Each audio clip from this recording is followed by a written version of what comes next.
आदेश छ कि छैन छ भने देखाउनु पर्यो तपाईले मलाई तपाईले प्रमुखसँग जति अकाउन्टेबल हुनुहुन्छ उपप्रमुखसँग पनि अकाउन्टेबल हुनुहुन्छ त्यस्तो हो भने लिखित आदेश हो कि मलाई चाहिँ लिखित आदेश छ होइन तपाईले यहाँ यति धेरै जनप्रतिनिधि साथीहरू सबैजना मैले लिखित आदेश छ कि छैन मैले भने नि हजुरलाई भन्ने छैन मैले कतिपय कुराहरू चाहिँ यहाँ भन्ने विषय पनि होइन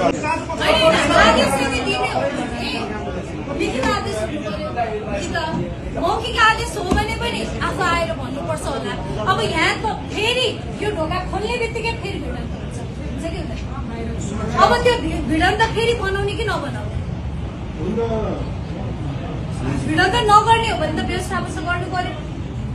अब त्यो व्यवस्थापन गर्नको लागि मैले तपाईलाई उपप्रमुखको हिसाबले यहाँ निर्देशन